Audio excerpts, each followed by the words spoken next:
Welcome to Paul McGinley Fields for this women's soccer, the SCAC regular season finale. Last time we'll have a SCAC regular season home game.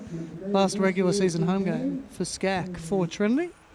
So historic day. Tigers come in with a perfect 9-0-0 record as they get ready to play Centenary 1-8-0.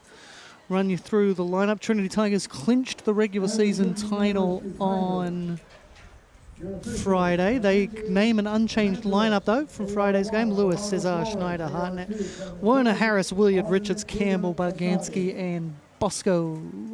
Bosco chasing the historic 40-40 in her career, 40 assists and 40 goals. I'm Chris Hockman, with me is Scott Lebo. And Scott, I'm a little surprised they went unchanged, given there's nothing at stake. They've clinched the regular season title. How are you feeling about it? Yeah, I think it's a little surprising. They haven't done many changes throughout the season, and we'll see how long everybody plays today. Obviously, everybody's going to be dressed, and, it could be just a case of we'll give our starters a first 10, 15 minutes, and then we'll make some changes and go from there. But you never know. You never know. I would have expected more changes. Yeah, this is the time of year where, like we talked about in the men's game, it's your last chance to get some looks, because from here on in, you've got to go best team all the time, which admittedly Dylan Harrison has done every game. There's been no rotation. He's used his full strength squad that's available starting every single game. So that's the situation for the Tigers. For Centenary, they've made 3 changes. Zoe Keller starts in goal. I believe she also played midfield. Adele Bueller, Aubrey Burkhart, Kalia Baldwin, she comes in for Mattia Atkins, Caitlin Bordelon, Kaylee Hancock, Maddie Cooley comes in replacing Lowry Lane, Sarah Crenshaw, Ava Overstake replaces Liliana DuPont, Kylie Zilla and Desiree Rodriguez are your starting 11 for Centenary. So 3 changes there. Morgan Dorsey, head coach, 1854 and 9 in her 5th season here at Centenary. She also coached track and field. She actually came to coaching the soccer team at Centenary from coaching the track and field teams in Centenary. But she does have those soccer certifications, so a lot of experience in soccer as well. Last match was a 1-0 loss to Shriner on Friday. Tight game. Zoe Keller is my player to watch, actually. That goalkeeper made 9 saves on Friday. I don't know what they're putting in the water in Centenary, but they're breeding good goalkeepers at that school. 9 saves. Only goal she conceded was a penalty. So, always frustrating as a keeper. The only goal you get beat on is a penalty. Tigers, well, they come in. They are definitely the regular season champions. Coaches Dylan Harrison, 145-19 and 10 record with Trinity. He's got a 219, 114-20 record in his whole career. Came to Trinity after coaching Nicholls State. He's a graduate. He played for the men's team here at Trinity. And he certainly put his stamp on this side. They come in off a 5-0 win over the Ozarks. We don't know who they're playing next week. Currently it's Southwestern. So the situation is a little easier for the women's tournament. We know the 4 teams. It's Trinity, Concordia, Southwestern, and TLU. Those are your 4, guaranteed. That's your 4 teams. It's just a question of the order they finish in. Going back, though, the men's team, the men's tournament, my word, what a dramatic scenario we had after we went off air. St. Thomas have done it and have snuck in. So your matchups in the men's tournament, it's going to be Colorado College against St. Thomas. So Colorado College's reward for winning the regular season is an away game against St. Thomas in the semifinal, which I believe is the exact same semifinal as last year, where St. Thomas stunned Colorado College. 1-4, I think, last year as well. 1-4, number 4 St. Thomas upset Colorado College. And then the Tigers finished second. They are going to play Southwestern, the number 3 seed. Which I can't remember. Was that the matchup last year in the semifinal, or was it TLU? I'm not sure who Trinity played in there. It wasn't an upset, so I don't remember it as much, that St. Thomas game. So that's going to be fascinating. I think it's going to be a really exciting tournament. You got 2 teams that are undefeated in conference play, which you don't often have going into a conference tournament. So the women's tournament, so like I said, we know the 4 teams. It's Trinity are currently the number 1 seed. Concordia are your number 2. TLU are your number 3. And Southwestern are your number 4. But a lot can happen. So TLU and Concordia are playing each other. Whoever wins that is your number 2 seed. If it's a draw, it opens the door for Southwestern. Or Southwestern, if it's a 3-0 Concordia win, Southwestern can be the number 2 seed. So a lot can happen there, but it's just seedings. That's all that's going to change.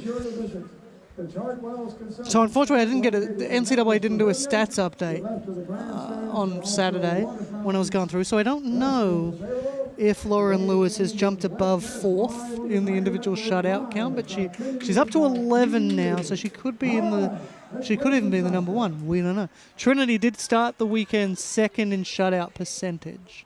Could be the best shutout team, best defensive team in the country. Michaela Bosco started with 8th with 13 individual assists. She's added to that this weekend, so she could be jumping even higher. She's also 5th in individual assists per game at .87. That's again also gone up.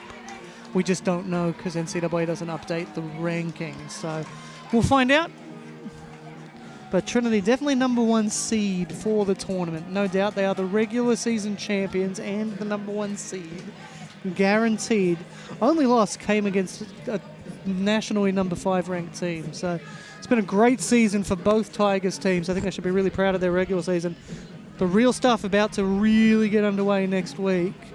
We don't know, obviously, what's going to happen here. But Trinity always put in. They're definitely going to put in to host both.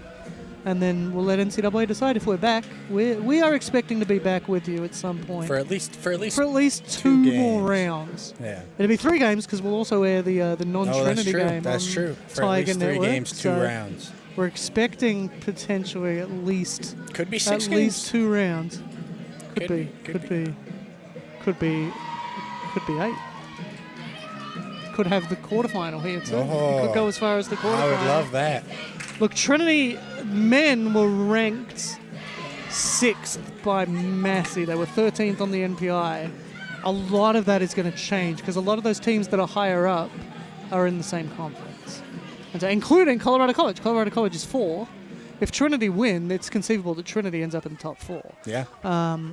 That would put them in the box seat to host a men's quarterfinal. I don't think there could be a ton of objection if you're ranked 4 and you host a quarterfinal. Yeah. Because it goes as far as that. So round of 64, 32. So we could get a ton of games in here.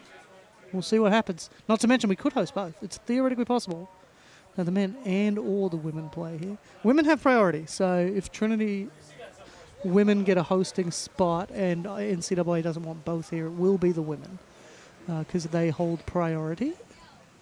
But I know that they will put in for both.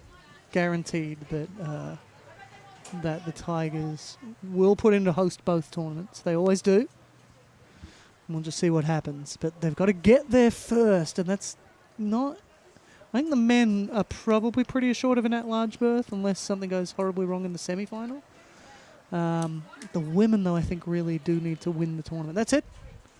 9-0-0. They haven't lost to any of these teams. I don't think they've even looked troubled, to be honest. So they would go in expecting the regular season champions. They're going to go in expecting to win. That will also be in St. Thomas in Houston, but St. Thomas will not be there. So we'll keep you. We'll update at halftime. We're not going to be as closely watching those because it's just a question of seeding. It's not really a question of who's in and outs on this women's side of the draw, which is totally fine. I think the teams will be more comfortable. Trinity's as comfortable as they could get. They weren't. I don't think they were necessarily expecting to be regular season solo champions today because Southwestern came into the week with 1 loss. They've got 2 now. So they won't be regular season champions. They won't share it with Trinity. No chance of that. So a lot of scenarios for who Trinity plays, but we'll kind of run you through that at the end of the game. We'll see where they're at.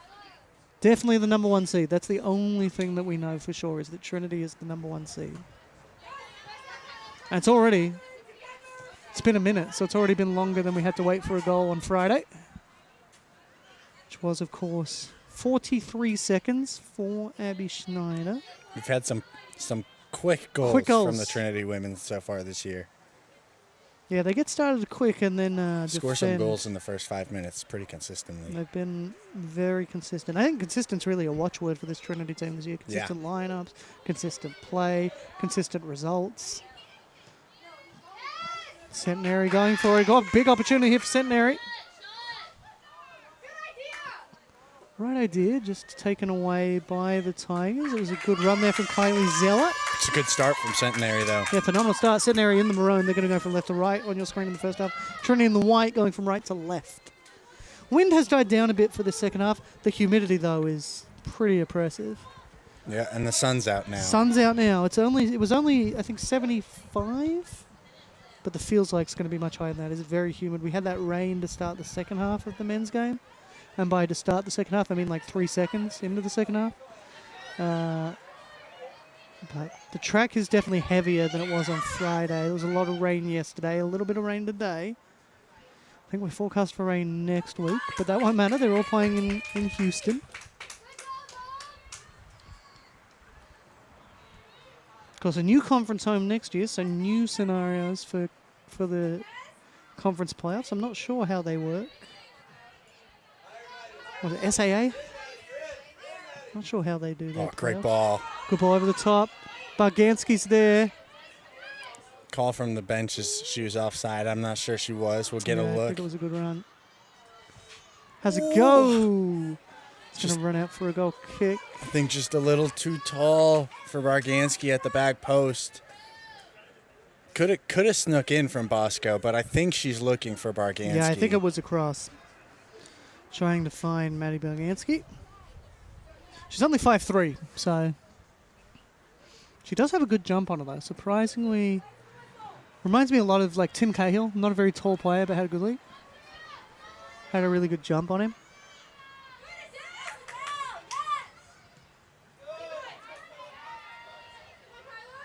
Of course, Australia's leading men's World Cup goal scorer, Tim Cahill.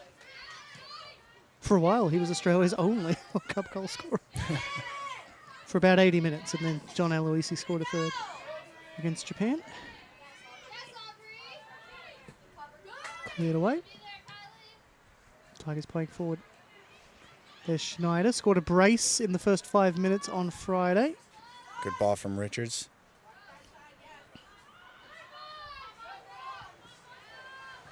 Keeper's calm, didn't get there. Didn't know much about that follow-up. Offside, though, I believe. I think a corner, yeah, but went out and back in. You are right. Should say about Manu Barganski, she's a fluent signer. Speaks ASL. Yeah, look at this one. I was not sure how Abby Schneider went in score. Between both. Yeah, I don't think she was expecting it to come through. Corner comes in. Looking for Barganski. It's going to go out again. It's going to be another corner for the Tigers. Yeah, I do think Maddie Barganski got a touch on that clearance, so maybe a little fortunate. There were definitely two noises. Yeah. The Centenary bench certainly agrees with it.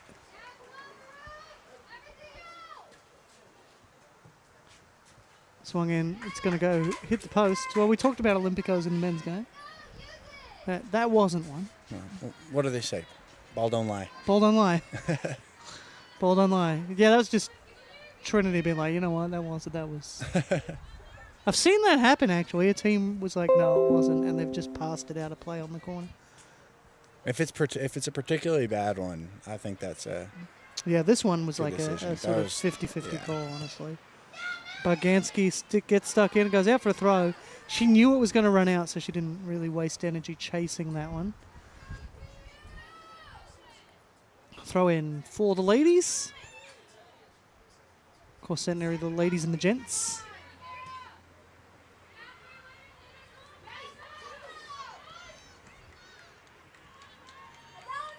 I'm usually not a big fan of teams gendering. Like, we'll see a lot of teams be like, oh, the lady blank.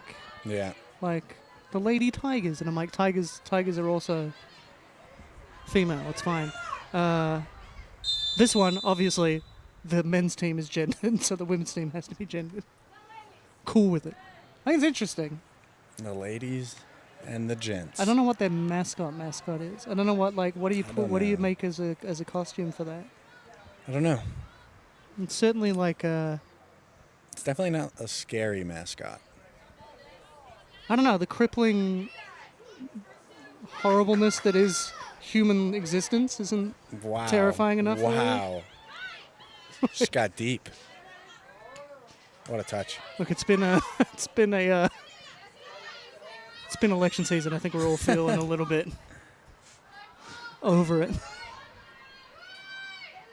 And by it, you mean human existence? Human existence.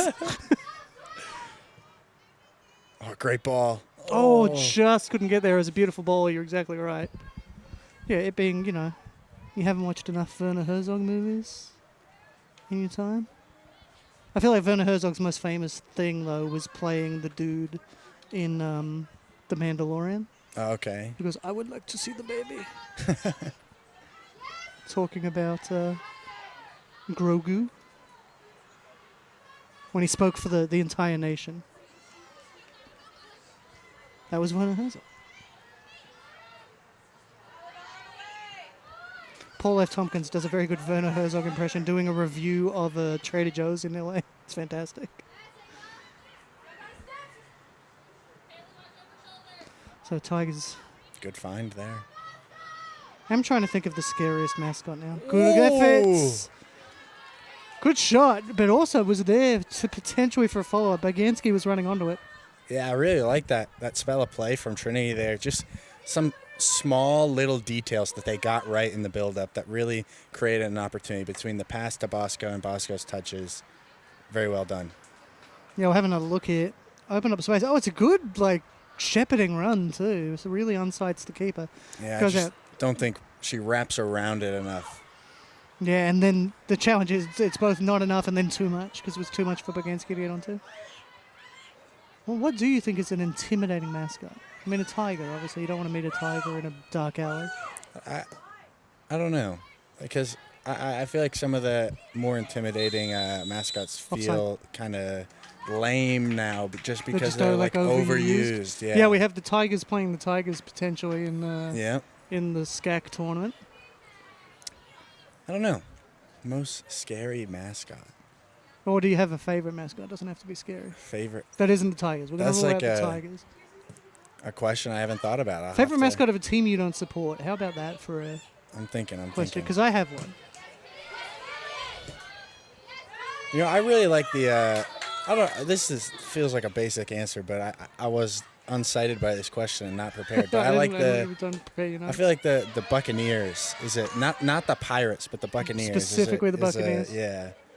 As a former resident of Tampa Bay, I can get behind that. So my favorite, UC Santa Cruz. The banana Definitely slugs? offside. The banana slugs. This is what happens. UC Santa Cruz banana slugs is what happens when you let a bunch of early 20-year-olds, like people in their early 20s, decide what something is. See, I would have voted for naked mole rat.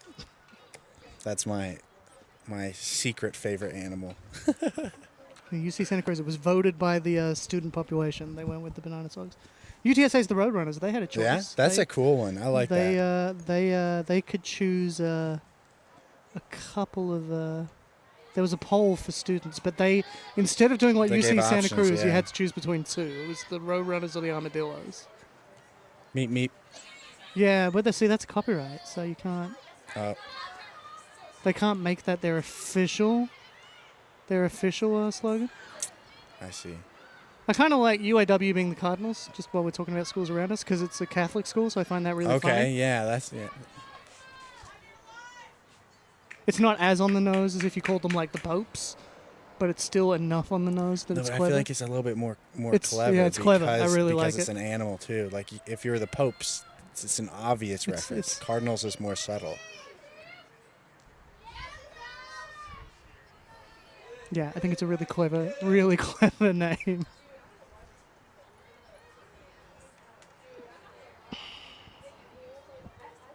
course, we all know what the most popular mascot is. FC.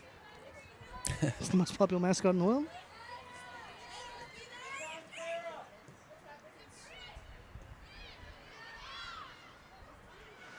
Tigers Great goes find. forward. Appeal is for offside. She might have been on there. Centenary certainly playing an offside trap very effectively. I'm in tracking. That might be 3 already. The call from the bench, though, is play to the whistle because a few of them that Centenary have felt like have been clear offsides. They've stopped playing, and referee hasn't raised the flag. Hasn't gone up. Yeah, no VAR. Even if we had VAR, we don't have that like crazy Offside line telemetry that they have in the higher level leagues. A lot of people complain about it. I'm a fan. Big fan of the... If we're going to do it, do it. Oh, great ball. Good ball over the top. Schneider's quick. That's what you get with the offside trap. Some of those longer balls over the top. Mm-hmm. Good run here from Schneider. She's kept it. No, she hasn't. But she puts it in the back of the net anyway, which we've talked about before is a psychological advantage, knowing you can get it in the back of the net. Sure, you might have had to have run it out of play to do it, but you still did it. Substitution for the ladies. It is Genevieve Willis coming in. First year forward. Says her favourite athlete's Tobin Heath. Pretty good choice, honestly. Tobin Heath's a great player.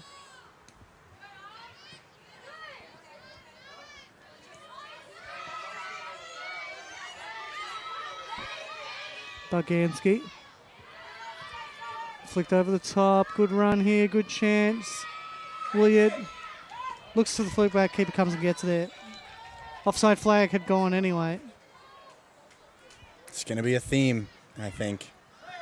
Offside yeah, I think flag. this is gonna be the highest offside count. It might already be the highest offside count we've seen all season. Watch for Michaela Bosco to have a huge impact in this game with the offside trap, though, because she's so fast. She doesn't need to go early. Get that jump, yeah. So if they play in balls behind, and she could start from deep and get there still. So if they can find her, I think that would be a huge key for success for Trinity today. And then Bosco really does a good job of looking along the line too to stay onside. She'll always look. Good run. Can't play an offside trap if they get through it. She puts it away. Does Bree Werner. Yeah, no flag. She's come right through them. Yep. So can't do an offside trap if they're going to run through you. Bree Werner puts it away. Really well 14 done. minutes in. Good goal. Kylie Harris as well. She carries forward and draws in the defender there. And all the Centenary players behind the play, you can see them turn and look. Is it offside? It's not offside. You got to keep playing. Overstake, I think, kept her on. Yep. The centre back. So good goal there for Bree Werner. 7th goal of the season. She scored all the goals in her career this season. She transferred in from Coastal Carolina. I think she's been a great addition to the team. Yeah, she's played a big role this season for the Tigers, just in midfield and the work she does off the ball, but also she creates going forward, and just a big impact all over the field. I think she'll be a leader of this team going forward. Yeah, her mother played at Maryland, so got some pedigree at a big school. Maryland's a big soccer school.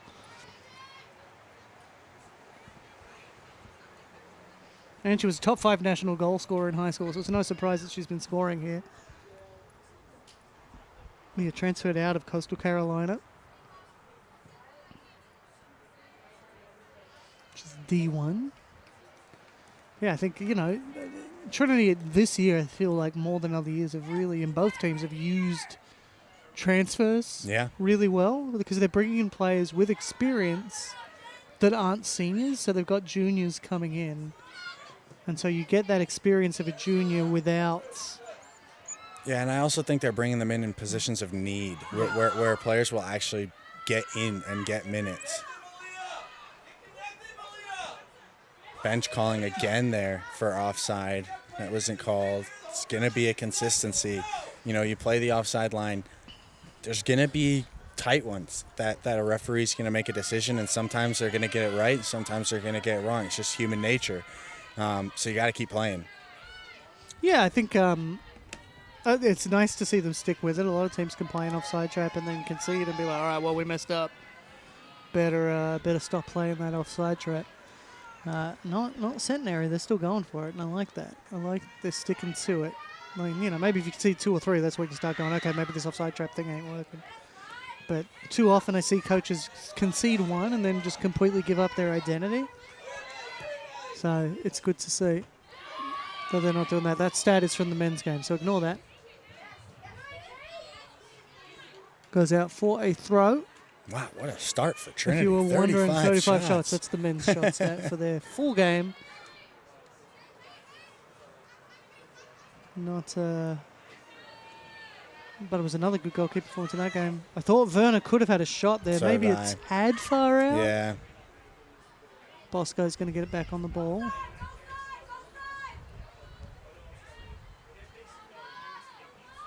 Wow, only 15 or so minutes gone in this one. Feels like it's been quite a bit longer. Just a lot happening.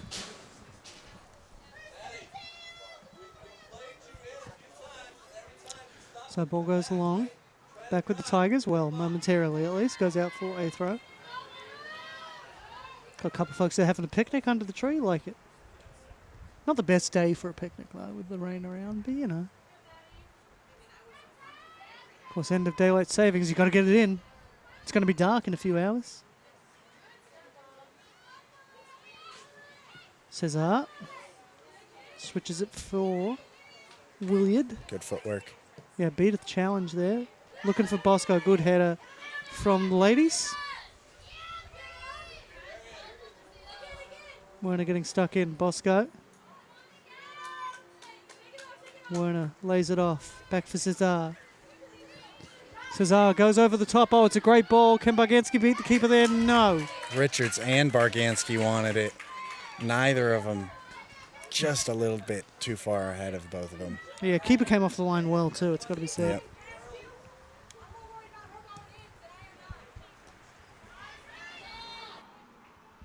Yep. Headed down. Tigers trying to gather possession here. Schneider just kept over. Oh, that's a beautiful slide from Desiree Rodriguez. She's playing in her 5th season. Just can't get it away, though, right now, Centenary. Over the top, but Schneider knows she's offside. She'll let it run through to the keeper. It's been a theme for teams that have played Trinity so far this year. Get stuck in their own half a lot. That back line, for both the men and the women, really, really good at retaining possession and winning the ball off of these long balls like this, and then keeping the opposition pinned in their own half. Ball goes long. Headed down. It's going to fall favorably for Centenary. A chance for a switch if they can spot it. I just don't think they saw the run from Caitlin Bordelon. Just taking a lot of touches for Centenary. Yeah, I think the way you catch Trinity out is like quick one-touch football. Yeah. No, it's a goal kick and not a throw. Feels that every time Centenary get a ball in a position where they need to go quick, it takes not just 1 or 2 touches, but 3 or 4, and you can't honestly, 2 touches can be too much in some of those situations. So if you're getting to 3 and 4, it's just not going to work out for you. Yeah, Trinity can most be caught out by time and speed. If you give them time to regroup, they're going to take advantage. Which is what we saw right there. And like you said, a lot of times Trinity park their opponents in their own half. That's what's happening here. That's going to go out for a corner for the Tigers. 3rd of the afternoon. In the Tigers' last ever SCAC home game. Maybe not their last home game as a SCAC team, but certainly the last SCAC home game. Cesar's there for a short corner. Centenary wise up to it. Ball swung in, middle of the box. It's a bit chaotic around. Ball has ended up in the arms of the keeper. Defense a little bit disorganized for a second. Now a goal kick from Keller. Clears it away. Good boot. Just shanked by the Tigers, so that's going to allow Centenary to get back on it. No. Runs out off Centenary for a Tigers throw. Sun really peeking out now. So we turned the lights on this morning because it was very dark, very overcast when we were here that first game. But now, Don't really need him right now. yeah, I could definitely turn him off. Save the Trinity budget a little bit, which I'm sure the president would be happy with. Speaking of president, elections on Tuesday. Don't forget to vote.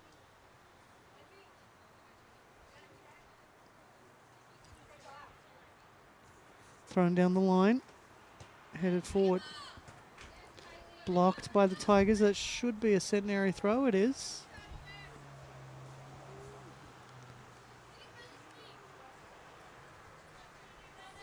Centenary.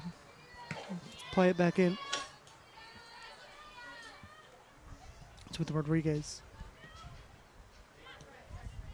Cesar flicks it over the head. Beautiful work from the Filipino international.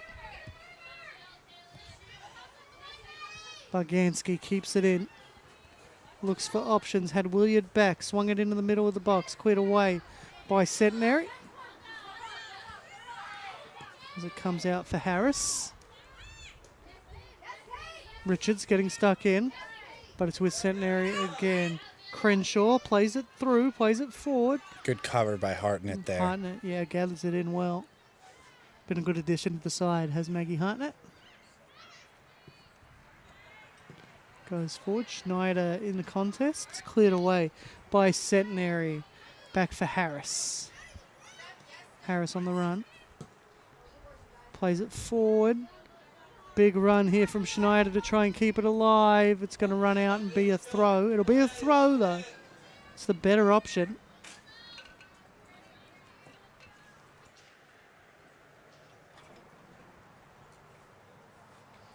So throw in here for Centenary. It's Kaylee Hancock. Over the top, but she only found Williard. With the winner for Cesar. She can keep going right. That is what she does. Opportunity to swing it in early. Does so for Schneider. Comes off the thigh. She was offside anyway. Yeah, and it's an awkward height in terms of putting her in a position to finish anyway. She has to go for it with her thigh. Obviously offside anyway, but if you're putting in a ball there, you want to put it in an area where they can generate power towards goal. So once you get above the knee, below the neck, it's kind of hard in there. You know, if it's neck height, you can duck for a header, and if it's knee height, you can lift your leg. But speak for yourself. My leg ain't getting that high anymore. Certainly not my left leg.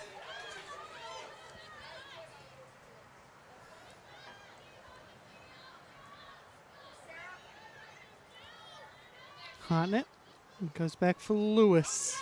Lewis, unquestionably one of the best goalkeepers in the country. You look at the stats numbers. I think in discussion to be one of the All-American goalkeepers. Ball goes forward. I think she's offside. Yeah, she is. Looked offside to me. That's right in front of where I'm sitting. So just poorly timed. Which, if you're Dylan Harrison, you're just thinking, look, you know they're playing that offside trap. You've got to time these runs. Can't be consistently offside. I'll be interested to see what the offside stat is because I have completely lost count. Yeah, it's been a lot. It's been a lot, and there's been even more that Centenary have wanted that they haven't gotten. Headed by Barganski, but it's only going to go to Centenary. Well done by Barganski there to make sure she can't turn as soon as she gets that ball. Out for a Centenary throw, just in the Tigers' half. Hancock with the throw. Thrown into the middle. Cesar flicks it over her head. Goes for Hartnett. Hartnett goes long. Allows Bosco to drop off the shoulder, but it's going to run out for a throw. That's that kind of run you were talking about with Bosco doing because she's got the pace. You could just kind of hang back and then you saw her drop off the shoulder and go. Just a little bit too much on it for that to work. And honestly, that much power could have been fine if it's played a little bit more centrally. In the end, net game. Tigers get the throw under the tree. One day I'm going to bother to read that plaque that's over there. Bosco. Can she beat her defender? She can. Puts it into the box. It's come out awkwardly, but Centenary will get it cleared Not to far Cesar. enough.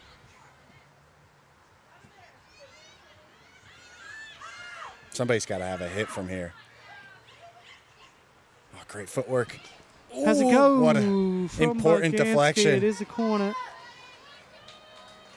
That was important. Barganski opened up. She had space. Made something happen there.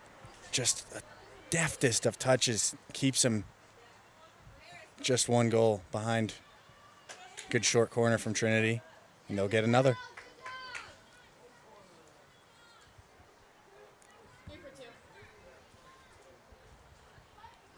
Substitution coming. Bueller's going to be coming out. Corner comes in from the Tigers.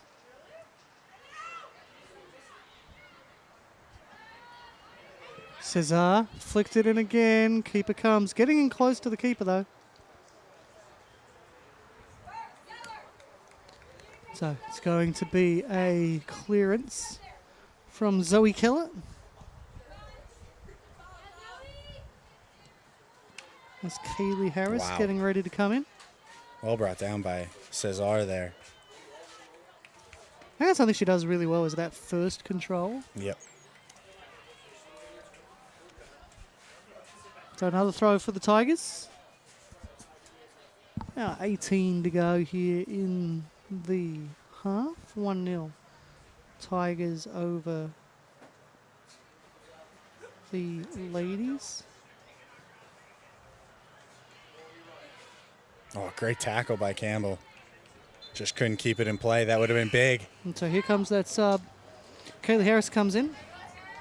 And so Ellie Creek is going to come in as well. Which is a common early sub. Isabella Rueda. Number 13 is Isabella Rueda.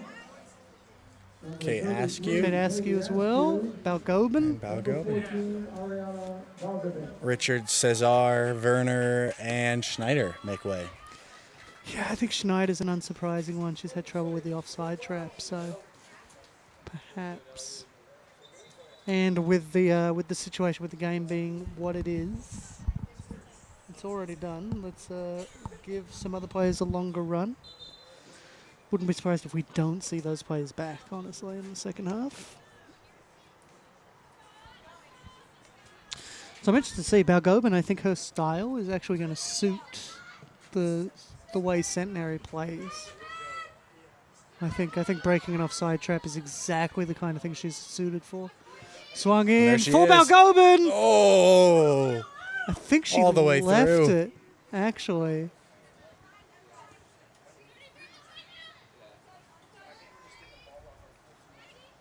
Goes over for Boganski. Really good work defensively there from Kaylee Hancock. Ring number 9, but she's playing in the back line. Ball had already gone out, so goal kick. Or was it offside? No, ball had already gone out. Have a look at this effort, though. Ball came across from Bosco. No, she definitely went for it. And then a vital touch. Stopped it being Barganski's goal. I think Balgobin's really grown into college soccer. Doing really well. He's got that Trinidadian heritage. Grandfather played soccer for Trinidad and Tobago. Along with a Manchester United legend, played for Trinidad and Tobago internationally, Dwight York. Her grandfather didn't play at the same time as Dwight York, though. Tigers on the far line get possession back. Oh, beautiful footwork there. Just skins the defender. And now the Tigers back at work. Rueda dealt with defensively. Kylie Zeller getting it out. Ball looking forward. Crenshaw. Tigers back on the ball though.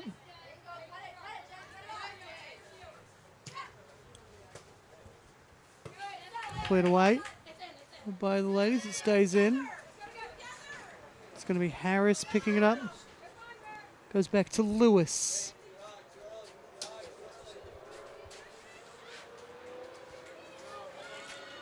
Hartnett.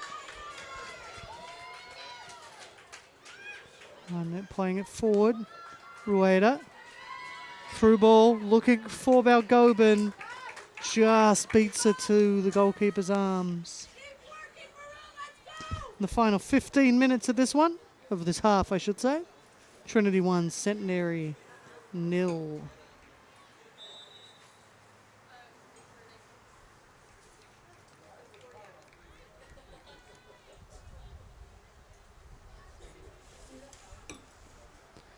Another offside. Adding up. It's not what Coach Harrison will want to have to talk about at halftime.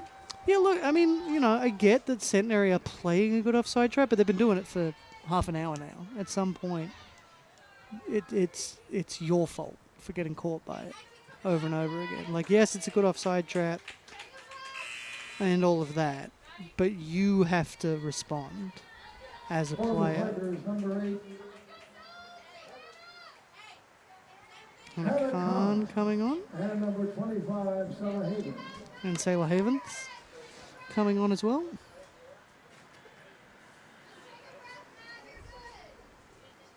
With the Tigers throw just inside the half. So Concordia TLU, it's TLU 1, Concordia 0. Which puts TLU as the number 2 seed. Concordia as the number 3 or the number 4, depending on what Southwestern have done. So I'll have a look at that one when I get a moment.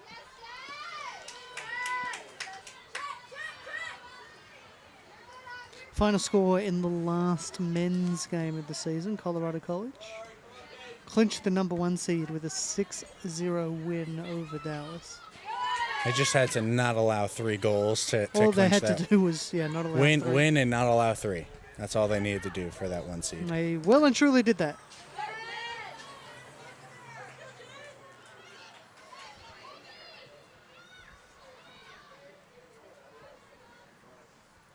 It's going to run out. It's going to be a throw-in for the ladies.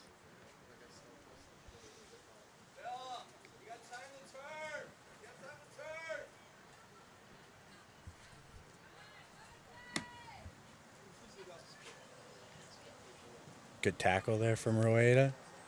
Just keeping them in their own half. Centenary, they're stuck in, having to defend a lot. It's what Trinity do. They win a battle of attrition. They force their opposition to have to, defend a lot and defend organized. But if you're Trinity, you're going to feel a little frustrated. You've had all this possession, but you don't score the goals. And it was an issue similar to what they were having in the beginning of the season. Not so much as of late, but you still want goals. So Southwestern 1-1 with McMurray. So that'll mean Southwestern the number 4. So it'll be Trinity versus Southwestern. And then, hilariously, TLU and Concordia will play 2 games in a row. Ball's going to run for the keeper. So that'll mean TLU will be the 2. Concordia will be the 3, which means they'll play each other this week and next week. Which you don't see often in college soccer.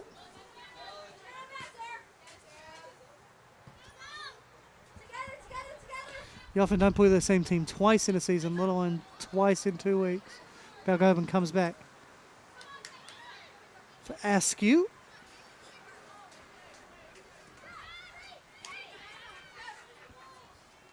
Askew still on the ball, looking for options, sent it forward. It's going to fall favourably low for the keeper to pick it up.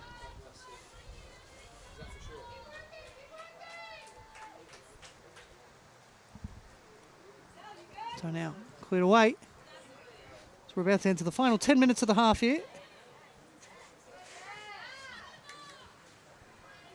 Still 1-0 Trinity over Centenary. Trinity, of course, your regular season SCAC champions, regardless of what happens today. Clinch that title. Cut back well. Chance for something acrobatic. Balgoban has a go. Took a block.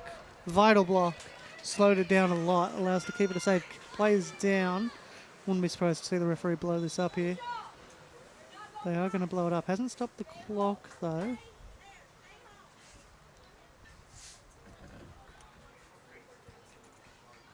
Just checking in if the player's okay. We'll have a look. I think it's just on the block that she's copped it. I think she got kicked by her own teammate, actually, and they went to clear it. Desiree Rodriguez, the player, down. can't get a foul if it's your own teammate. Can't get sent off.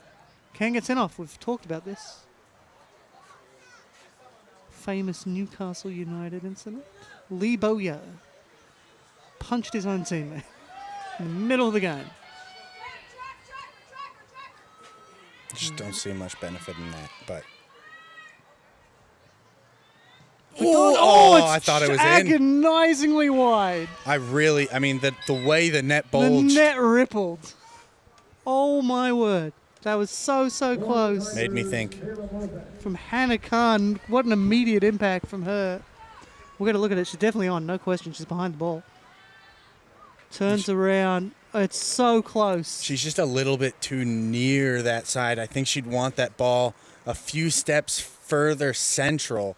Makes it easier to try and tuck that in. But from there, she's going to have to flick it back behind her. It's a really difficult skill.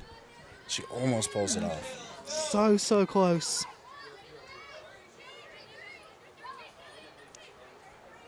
Throw in from the Tigers.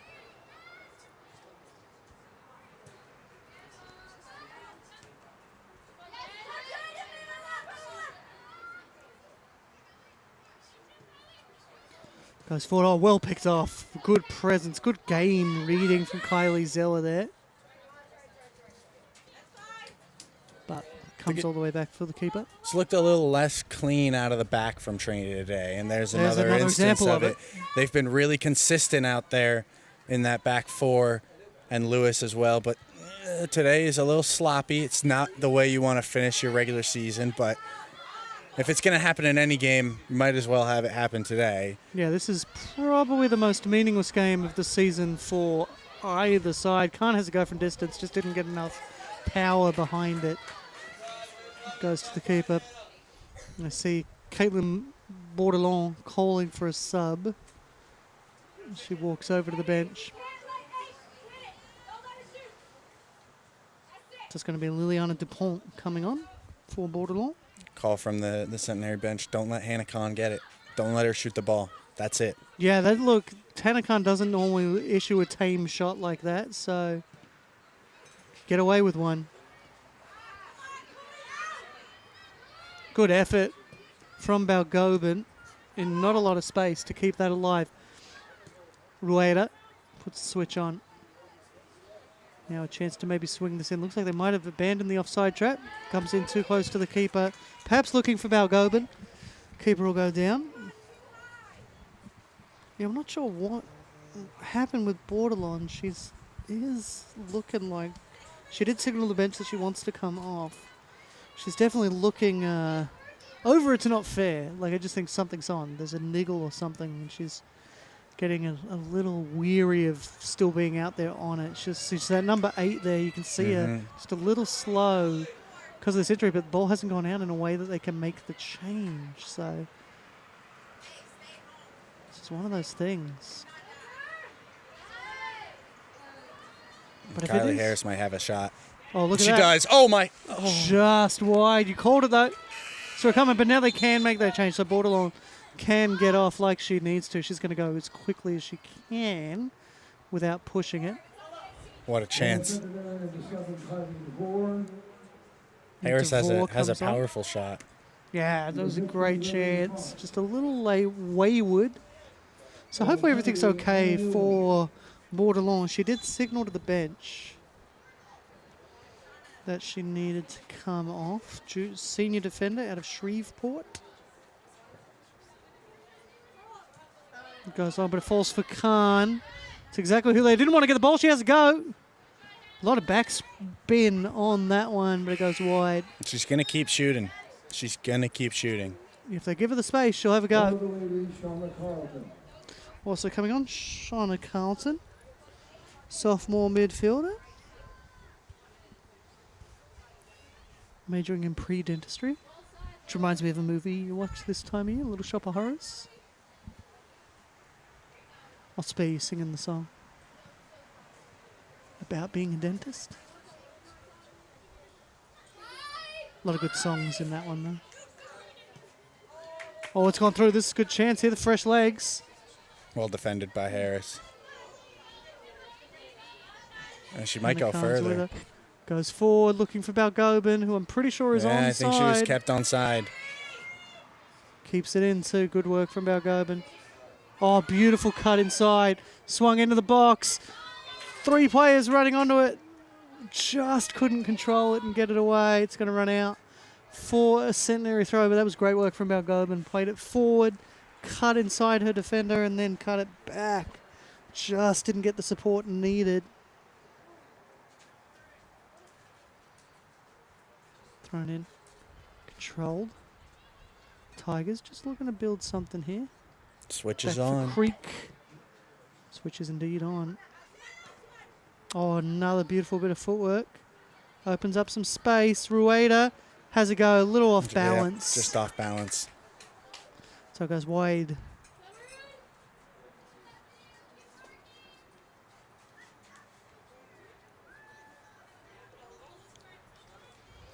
So another goal kick here. I'm going to just check the scores as we approach the latter stage. Southwestern have equalised, but I don't think that'll matter in terms of seeding. Let me see.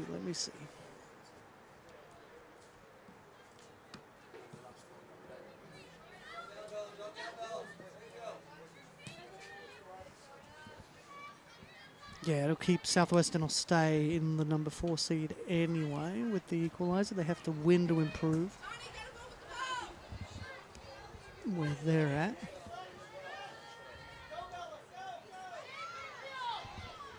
TLU still winning there, so that makes them the number 2 seed as their game is at half-time. So at half-time, as things stand, TLU the number 2 seed.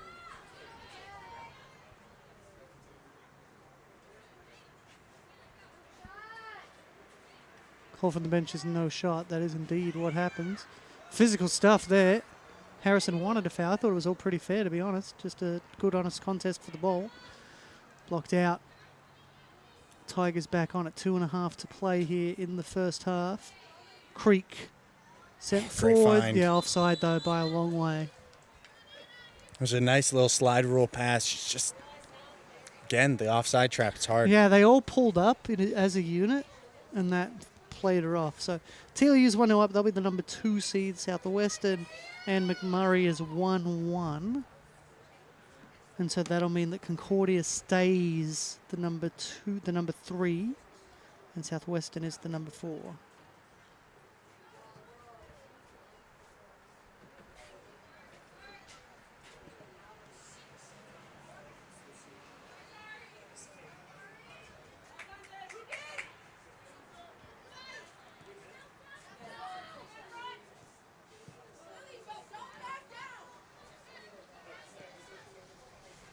Oh, nutmegged.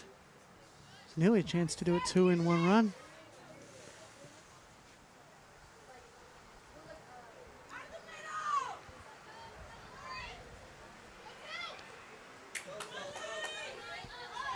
Chance for a clearance here. Good find. Just cut out really well there by Rueda. Goes back for Hartnett. Forward, flicked on. Askew tried to come. Great into ball the final from minute Hartnett. of the half. 1 minute. Balgobin gets good in there, steal. steals, has a go. It's taken a Deflected. deflection. Khan's going to run onto it and keep it alive.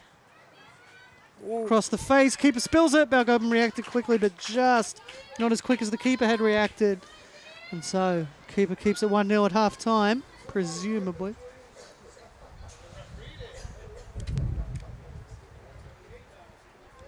So we'll get a look here. Balgobin really getting stuck in there well to win it. Had a go. The deflection was vital because I think the keeper would have been in a bit of trouble there. Khan got there. Keeper spilled it. Rueda was there. Balgobin reacted quickest of the Tigers players, but just couldn't put enough on it as we enter the final 10 of the half. 10 seconds. 9, 8, 7, 6, 5, 4, 3, 2, 1. And so that's half time here at Paul McGinley Field. Your regular season champion, Trinity Tigers 1-0 up over Centenary in the other games. At the half, It is 1-1 Murray and Southwestern and 1-0 Texas Lutheran over Concordia. That's the men's stats. Ignore all of that. So that means as things stand, TLU. So it'll be Trinity against Southwestern, who are the number 4 seed, and TLU and Concordia, who are playing right now, play again next week in the semi-final. That's how things stand right now. But Trinity, definitely the number 1 seed. Nothing to worry about there. They are the champions of the regular season. Looking, though, for a perfect regular season in the SCAC. We'll be back in about 14 minutes to bring you that second half. We hope you'll stick with us.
We're back. Trinity's last home game as a last SCAC home game. Last SCAC half at home for the Trinity Tigers women's soccer team. Centenary ladies. 1-0 here for the Tigers. They will be, whatever happens today, they are your regular season champions for SCAC. They go in next week as the number 1 seed. Right now playing Southwestern as things stand.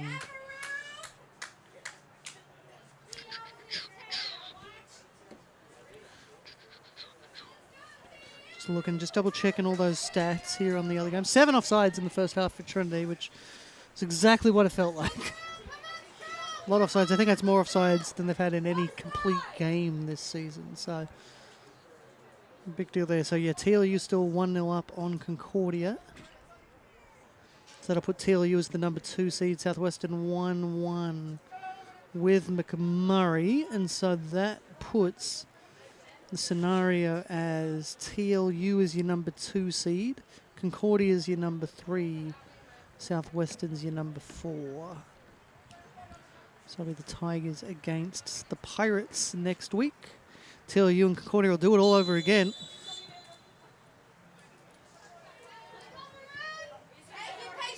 A few changes to the lineup that started the game to the lineup that starts the half. Ellie Creek is in for Clara Richards, and Maya Ozimi is up top for Abby Schneider. Yeah, Maya Ozimi had a good shift on Friday as well, senior day. She immediately gets involved. Really good footwork there to get around 2 defenders and keep the ball alive, lay it back off. Great ball. Ooh, that hit the post. That hit the post and stayed in. It's gone out for a corner in the end. It's phenomenal from Melina Cesar.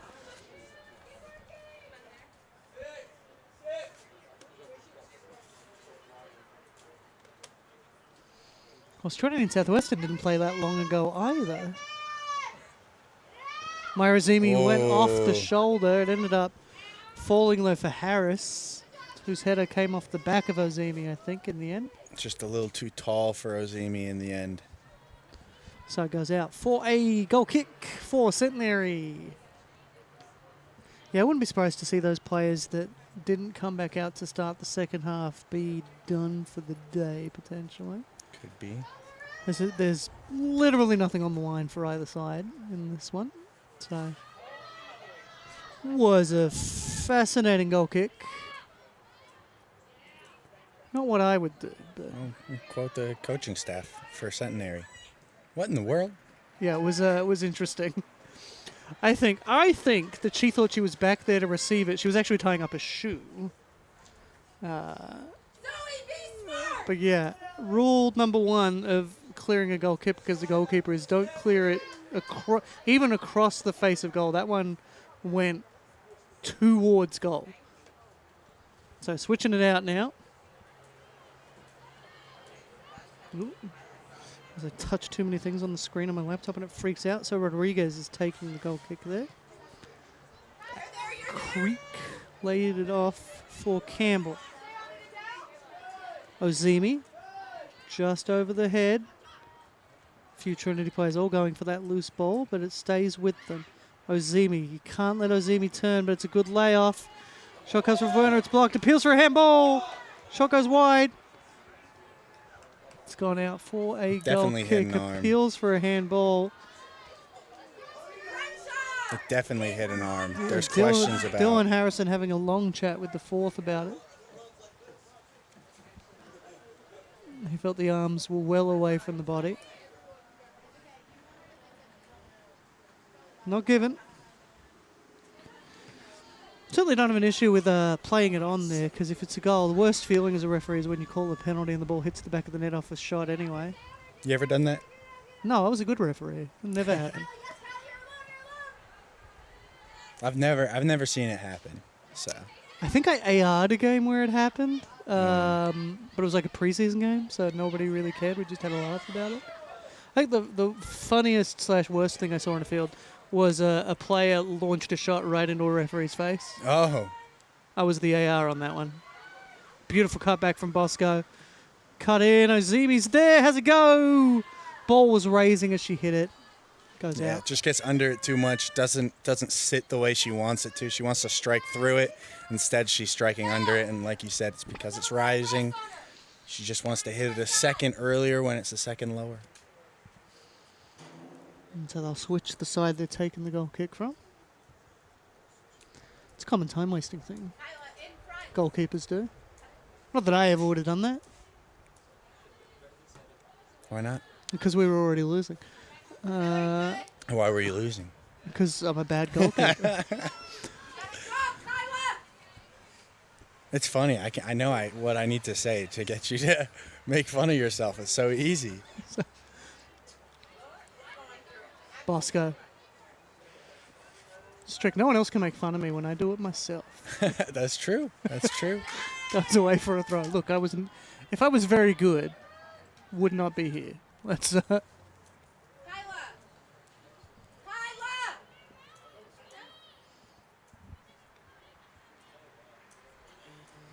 I don't think I'd ever scored an own goal though, so there's that. I scored an own goal. Well, I think it's more likely for for a defender to put a ball in the back of the net trying to do something. Goalkeepers. True. It's true. I'm trying to think. Oh, I did leave one time that nearly hit the back of the net. That was a pretty funny one. Left a ball, came off the post. Teammate on the bench. Well left. So yeah. What? I saved it. What do you mean well left? That's right, it was well left. Ball going out wide. Over the top. Keeper's going to come out. Offside flag is up anyway. I was going to say from my angle, it didn't look like it, but from my angle, nobody looks offside because my angle was terrible. Did not have a good angle for offside. Especially not in that half. Especially not in that half. It's okay. We have an okay angle for this half. As long as it happens like just past halfway. Yeah.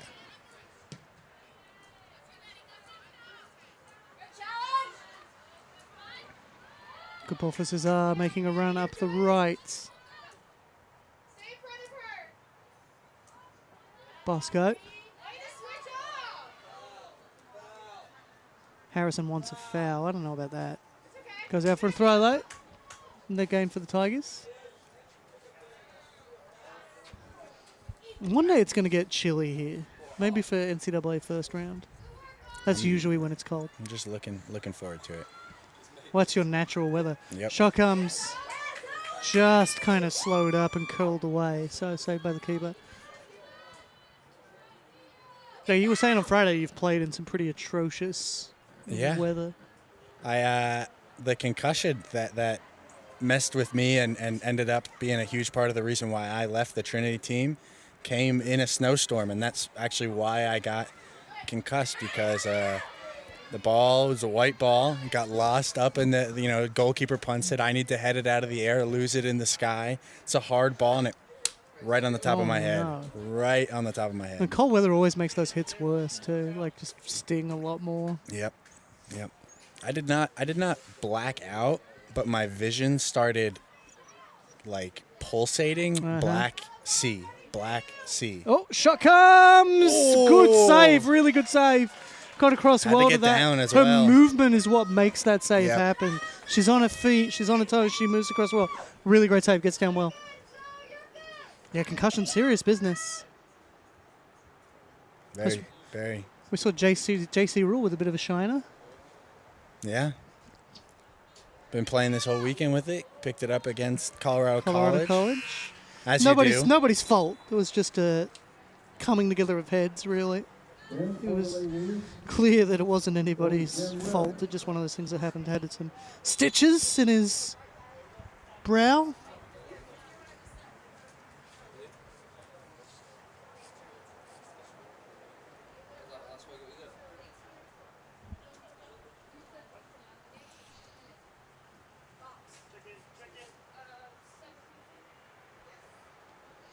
Looked like a player was injured and wanted to come off, so they made the late change. For Centenary, Kylie DeVore. DeVore coming back on. Aubrey Burkhart coming off. senior midfielder out of Bossier City, so this will be her last game of her career.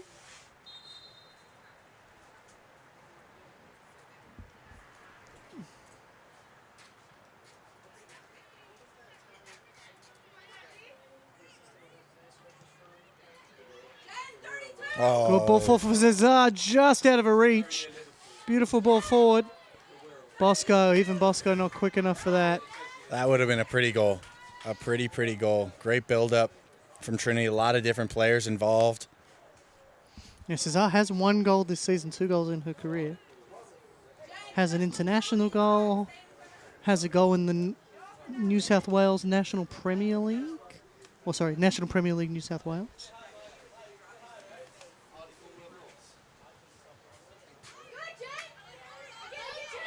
Blacktown City, who surprisingly did not put in to be in the National Second Division. This took a touch off Trinity, I think. Yes, it did. There aren't going to be many players that come through here that have have scored a goal in the Asian Cup, which Malia Cesar does have. Scored against Indonesia. In India, that tournament. It's a heck of an experience playing in India. Know some folks playing in India now. It's an interesting experience.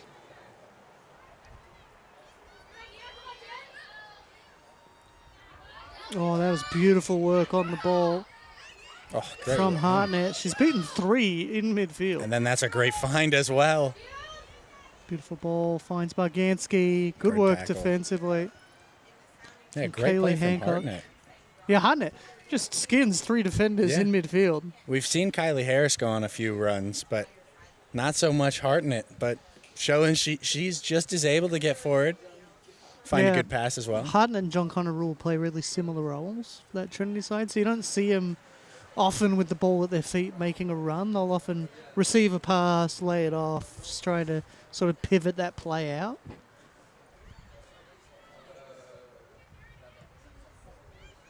Oh, wayward from the Tigers. Maybe a chance here. Adele Bueller.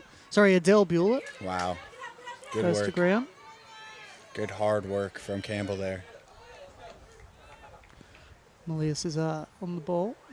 Plays for Azimi. Flicks it on. That's what Azimi does really well.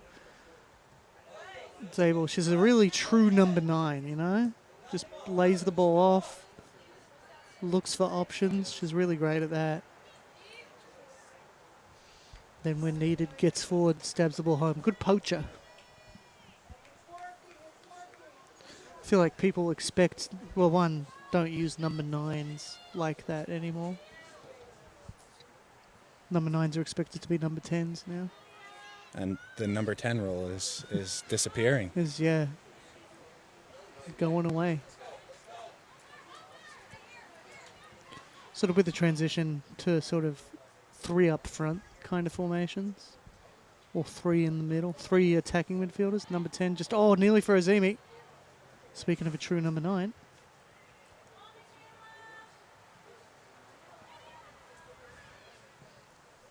Over the top. I think Azimi was off, but Creek wasn't. And Creek had made the run. Really good work.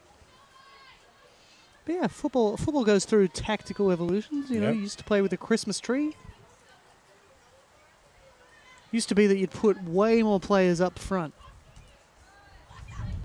You'd play like a 2-3-5 is what we'd call it now. Way back in the day. It's what a lot of teams will play in possession these days.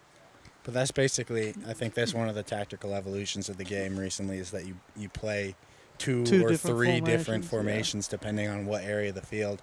I think that's where we're really getting is 3 different formations, 1 in your defensive third, one in the midfield third, and 1 in the attacking third. Yeah, look, a lot of the game now is tactically about dominating midfield, right? Yeah. So you flood midfield.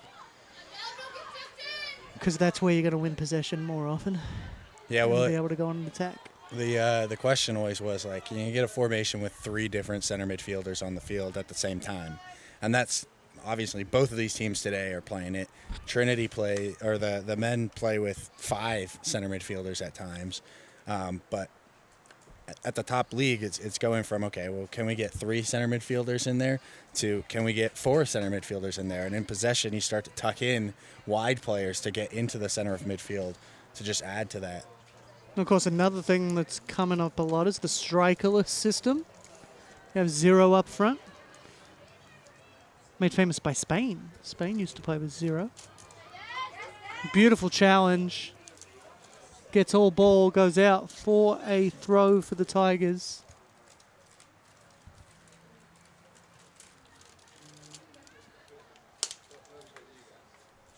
Throw in comes.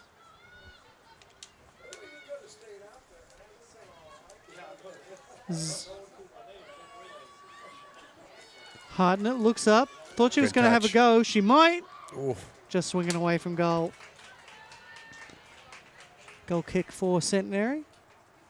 31 minutes to play. 1-0 for the Tigers over Centenary.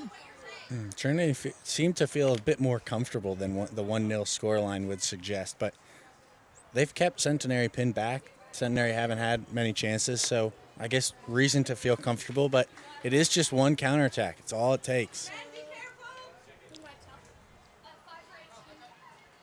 Still 1-0 for Texas Lutheran over Concordia, 1-1 between McMurray and Southwestern. So she's through. Wow. She's offside. She thought she did have an awful lot of space.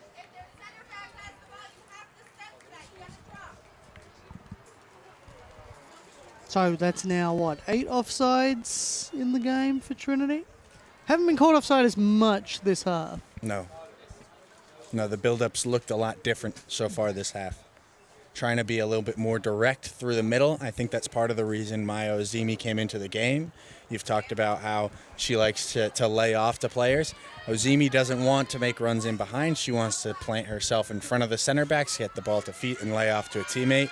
And that works a lot better against an offsides trap. I think that's a purposeful tactical adjustment from Coach Harrison.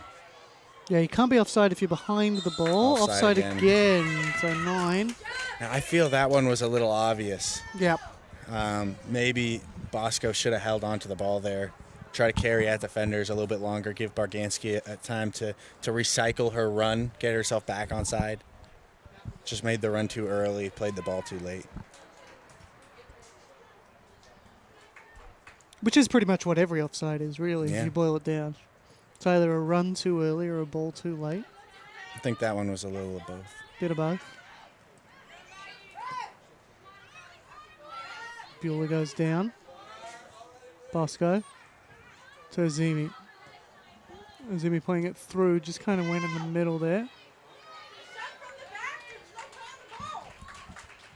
Throw in for the ladies.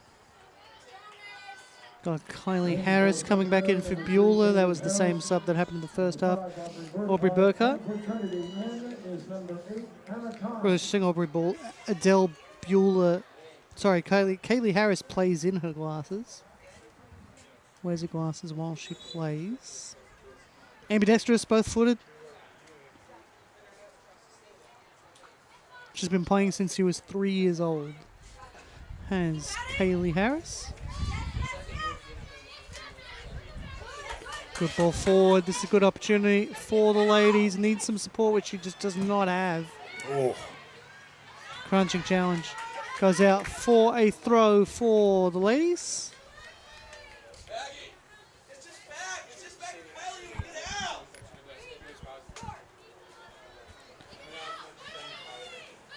Thrown in up the line. Tigers winning that back. Cesar controls. Lays it off for Bosco. Good challenge, though, from Kaylee Harris. Now Creek. Sent forward.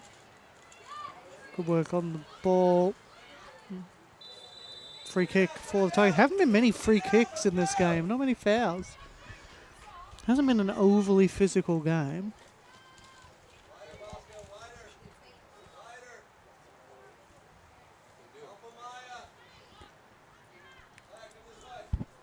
So free kick swung in, edge of the area. Bosco flicked on. Cleared away by Centenary. Played forward, Hartnett claims. For Cesar, who looked up, finds the option of Werner. Great Passes run there. from Kahn. Goes over the top. It's in. going to hit the back of the net. It does. Referee had his whistle to his mouth. I think it was going to be a penalty. If it didn't hit the back of the net, he's going to go check on the keeper, who's gone down. Hannah Kahn scores the goal. Yeah, I thought the chance had gone. I really did. I mean, the opportunity comes. The ball originally, I think, is meant for Ozimi, who's just slightly offside, and she knows it, so she doesn't play the ball. But Hannah Kahn is just aware off the ball. You see it at the back post. That ball's not meant for her. She's just aware. She does the work. She makes a sprint, gets in, makes something happen. Hits the back of the net. Not for a lack of effort. Those Centenary players were running onto that ball, but yeah, probably the goal in her career she's known the least about. So goal for Hannah Kahn, 5th goal of the season for her 25th of her career. Cesar blocks it. But yeah, so basically goal comes in off of a block. So Kahn gets to the ball first, but takes a touch that the keeper saves, but the keeper saves it into Hannah Kahn, and then it bundles over the line. Oh, there's That's another. forward favourably. That one Hannah Kahn knew a bit more about. Puts it in the back of the net. 3-0 very quickly. 2 goals in quick succession. Happens a lot for Trinity. Happened on Friday. Let's get another look at this. Bosco She gets fouled there. gets stays fouled, on her stays feet. on the feet. This is a great cross from her as well. Crosses it in perfectly. Keeper comes, doesn't get there. It's the exact position. Brie And Werner. it's Werner with a brace. Yeah, another brace. So 8th goal of the season and career for her. And an assist for Michaela And an assist Bosco for on Bosco, that 40-40. which is what I was just about to pull up, was her track for 40-40 for Michaela Bosco. She needs 5 assists now.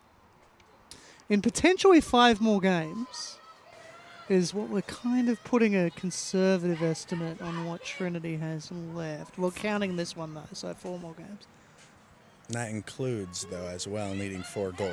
That does include, she needs 4 goals, 4 goals, 5 5 assists now. 4 goals. Yeah. So, definitely doable.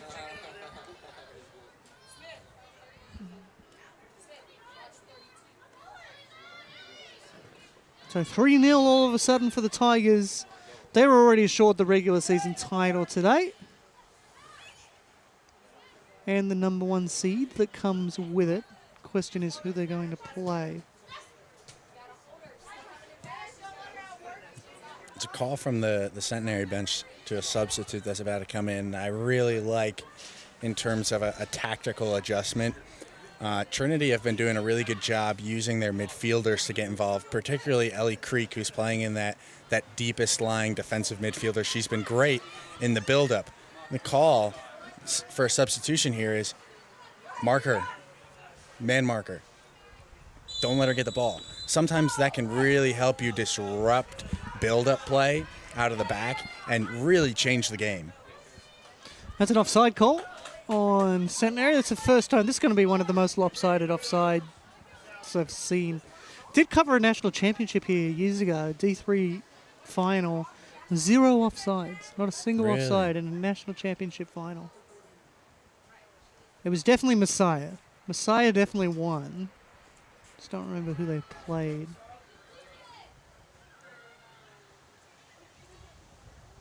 We did have one game in a national championship here that I thought was fun. That was Calvin versus Wesleyan. It was the theology battle. Good opportunity here for Cesar. Keeper comes this time and gets there first. Abby Schneider, who got the brace on Friday. She's going to come back in now, I think. Now that Trinity feel a little bit more comfortable with this, the tactical change to get Ozimi up there, maybe not as important. Give Ozimi a break. She typically comes in for smaller stints. She does her work. Yeah, And, this weekend's been big, yeah. big minutes for her compared to her normal cameos. Doesn't say she's a big part of the team, vital part of the team because of those cameos. That's just the role she plays. It's a very intense role, so she needs shorter bursts of it. More like a hockey line. So this is very intense away. She plays great work there. Campbell stays on her feet. Creek. Oh, Creek and Cesar just kind of tangle each other up. Does well to stay with it, does Ellie Creek. Been impressed with her. This is her first season. Just kind of want to shout that out because this could be the last time we see the Tiger women play here on Tiger Network this season. Of course, next week will be the SCAC Championships. That'll be on Flow Sports, which is the official partner of SCAC. So they will be on Flow, which you have to pay for. But that's the situation right now. So right now it will be Tigers versus Southwestern, Concordia versus TLU, which is a replay of the game that's on right now. I'm just noticing Kylie DeVore, number 7 for Centenary, has a heck of a leg piece tattoo. All the way down. I only have 2 tattoos. Thinking about stepping that up. Oh, on the line! Offside. It was offside anyway, somehow. But, wow. You got to put those in the back of the net. We were talking about .98 XG. Yeah, that's misses. a pretty high XG. That one's going to be .9 something. Well, it won't be. It'll be 0 because it was offside. Yeah. But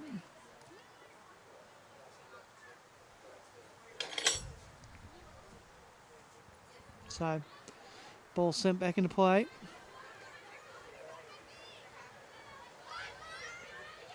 Oh, Abby Schneider, Schneider came in on the wing. but not for Interesting. Ozimi. I think she replaced Bosco, yeah. So she won't add to her 40 for 40, I imagine.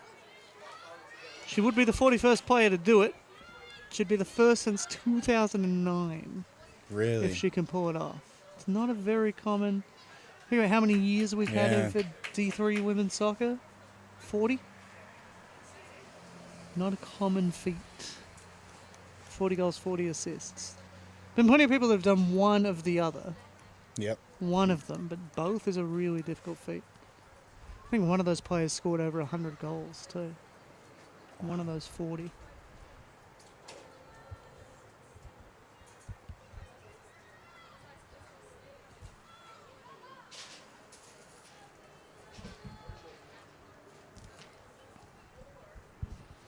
But look, if she hits about her average for the season, she'll be fine. Might need to up the goal output. Maybe just a little bit.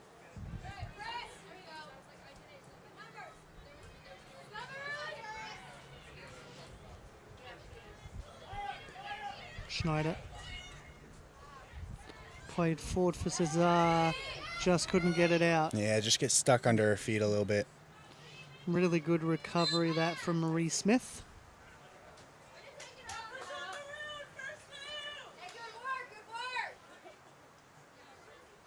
McMurray have scored again. So it's 2-1 for McMurray, so that'll pretty much seal that Southwestern are the number 4 seed. And that'll be Trinity versus Southwestern, TLU versus Concordia.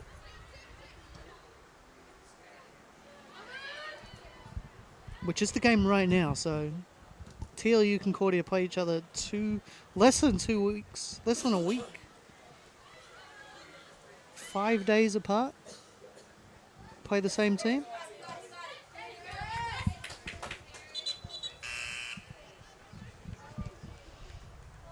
It's almost like a 2-legged playoff.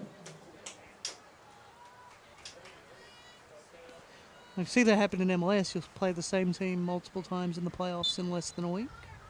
Especially right now with their new structure, they got that 3-game playoff. Yeah, I don't really know how I feel about. I'll feel great about it if you. Ooh. Oh, she's got her in the head. She might be off here. I think he might let her get away with a yellow.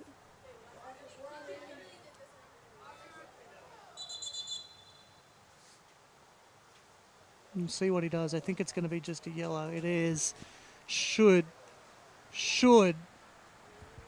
in a more serious situation, I think it would have been a red. Yeah. Honestly, I don't know how you don't give a red when it's genuinely made contact with the head. Any contact to the head's a red. Not that you like to finish a game with 11 on the field, but that is the reddest yellow that you could possibly get.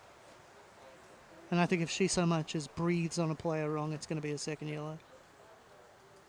That is certainly a bit of an escape. I think her immediate reaction has spared her there. Yep. Obviously accidental, to be clear. There's no intent to get her on that. It was absolutely going for the ball. But you put your foot up like that, you're giving the referee a decision, and it should be a red. There's no scenario where that's not a red. You can't kick someone in the head. Doesn't matter if it's an accident. There's no law that says, oh, but if it's an accident. Yep. It's No. only... You can't have a rule like that. That would. Well, you can, the handball rule. Yeah, that's true. But I mean, in terms of this one, like, you can't have that rule because it's safety. It doesn't matter if it's an accident. It's still, you're endangering a player. There's just no question about that. And in fact, I think that's the question Dylan Harrison is having, is why is that not a red? Because that, to me... Yeah, and ref had a discussion with her after the fact, too, and I would just be curious. In any other game, that is an absolute red card. I know it's 3-0. I know Trinity are winning 3-0, but if there's an assessor watching this game, he's just failed his assessment. Yeah. You cannot give a yellow for kicking someone in the head. Doesn't matter that it's an accident. I feel like studs were showing as well. Doesn't matter that it's an accident. It's a red card, and so that's. And look, I'm not a fan of, I think you all know me. I'm not here to play rah-rah Trinity when I'm doing these calls. I'm here to call it like I see it. But that's a red card. Yep. That's absolutely a red card, and it's not. I'd be saying the same thing if a Tigers player did it to a Centenary player. So another clean sheet for Lauren Lewis as Claire Binns comes in goal. But if I was coaching Centenary, I'd be telling that player she's done and taking her off. Yeah. Because, I mean, her headspace is going to be all out of whack too. I know it's an accident, but that's a red card. And hopefully Cesara's okay. Obviously she's out. She'll be off for the rest of the game. She has to get the head injury assessment. Because we had an earlier challenge in the men's game that could have been a red card too, but was spared by the fact that he didn't hit him. Yes. And went over the top of the ball, got a yellow. Then was pretty outraged with it. And if I was refereeing that game, yeah, I would have given him a second for how outraged he was about it. I would have just said, "You're lucky this wasn't a red to begin with." Yeah.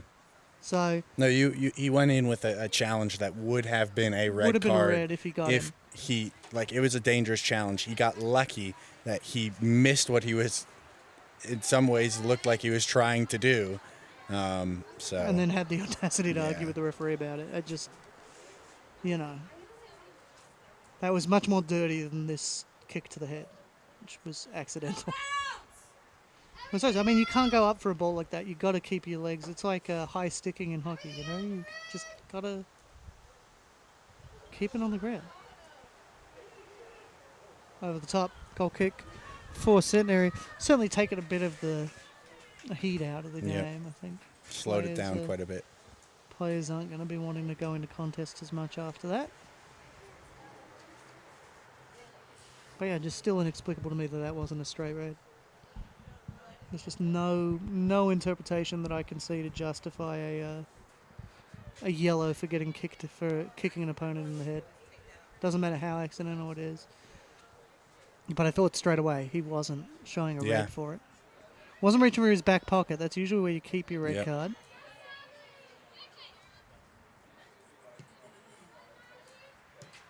The whistle wasn't usually when you whistle for a red card, it's a really strong whistle to get everybody's attention. But yeah, just not. So I always thought he was only going to show a yellow for it, but I don't know how he justifies it. Because he had a long chat with Harrison, who I'm sure was making the argument. Yeah, and he had a long chat with the player. To which I again wonder, is the player making an argument here? No, I think the player was very clearly knew that she was fortunate to only see a yellow. I think the discussion was, you are very, very lucky that this is only a yellow, and if you give away any foul, it's going to be a second. But then if she commits a foul, which she might have just done, but it's not a yellow card foul. I mean, that's a makeup call. And Not supposed to have makeup calls. Schneider has a go right at the keeper who saved. Yeah, I mean, you've heard me say it before. No such thing as a makeup call. It's just 2 wrong calls. So, but yeah, I mean, look, referees are playing for upcoming games too. You got to remember they want to referee NCAA games, and assessors watch, and that's just a basic decision that's wrong.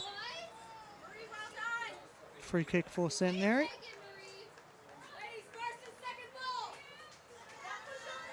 You can see she does look rattled. The player that did it just hasn't looked the same since giving up the foul.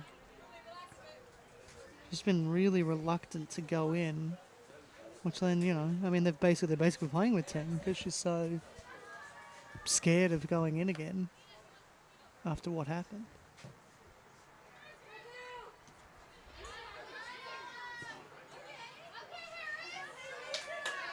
Like, the only other thing I'm thinking with that decision is that Malia Cesar's 5'4". Yeah. And he's thinking, well, she's short, but that shouldn't matter. Her head is where it's not her fault. Yeah. No, it's a dangerous play. Yeah, careless, reckless, excessive force. There's no doubt in my mind that was excessive force.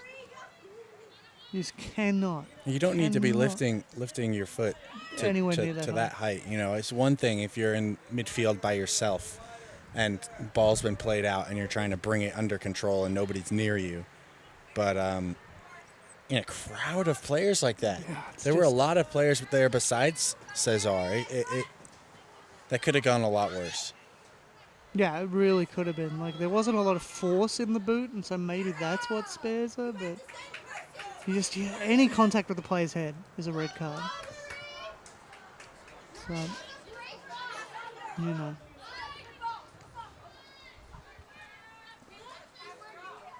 especially when it's deliberate. So, but anyway, teams still have 11 on the pitch.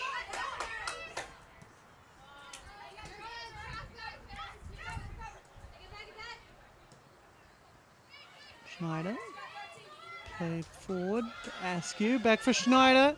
She's on. Oh, great defending. Got back well. Great really defending. Great defending. Wow. I believe that was it Kylie DeVore? No, she's off. And she felt it. In for Centenary, number 18, Kylie Zeller. And she's taken a knock too in that block. That's phenomenal defending. Lily DePont. For Trinity, number 21, Anna Newland. She's limping a little Ava bit. Overstake, who made that challenge. Beautiful stuff from Overstake. They made a whole bunch of subs, but I think they've left on the player that was spared the red.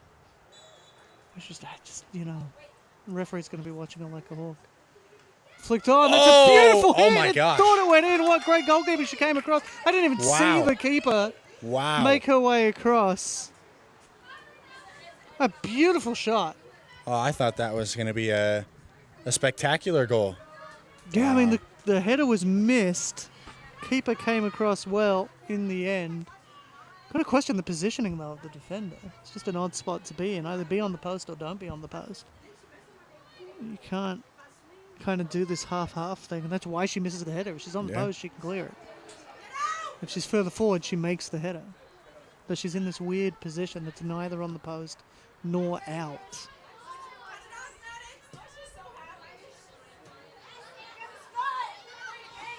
And again, I mean, maybe Trinity go well if we were having 10 defenders on the field. Maybe that's a goal. Oh, my goodness. That was spectacular. So beautiful. 1-2 touch play, break it down, switch the play. That's textbook. Oh, she's played it into her own player. Oh, Trinity aren't going to be happy with that call. Felt she was thrown to the ground. I think the decision's going to be that contact was initiated by Schneider.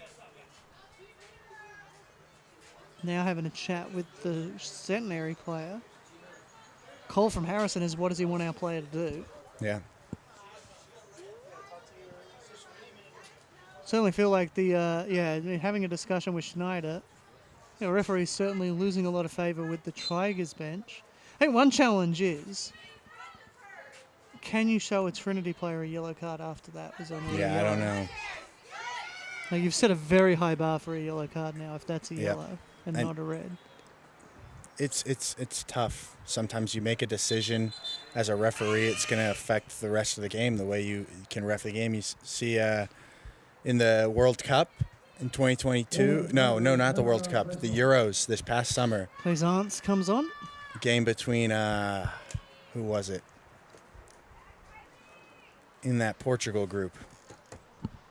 Two teams, they're not really supposed to play each other. It's Czech Republic and Turkey, I believe it was. And there were yellow card on yellow card on yellow card because the referee early in the game gave 2 yellow cards to the same player for 2 things that neither of them should have been yellow cards.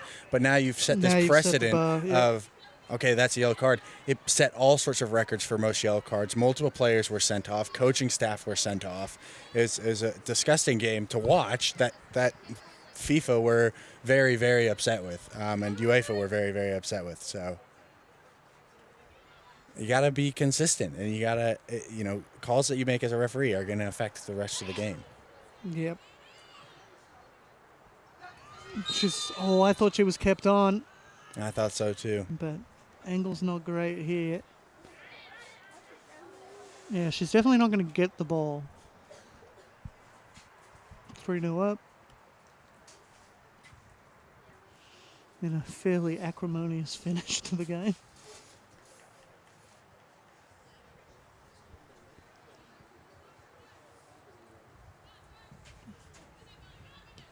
Good header. Shot by Anna Newland.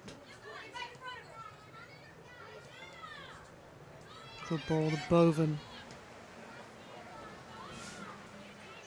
Boven and Farron O'Donnell. Controlled.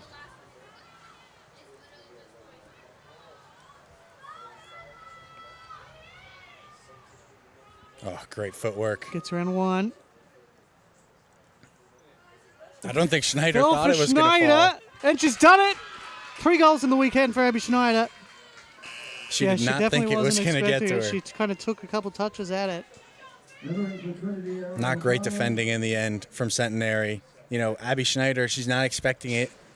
First touch, she doesn't even see it coming, and yet she's still able to get it under control. Great composure from Schneider to end up putting that away after a poor first touch. Sometimes that can make you panic. She stays calm, finds a very simple finish in the end. What you want from a striker. And that makes it 4-0, which is what MPI predicted. So they've hit that. Get the full complement of points for the win. 8th goal of the season for Abby Schneider, 18th of her career.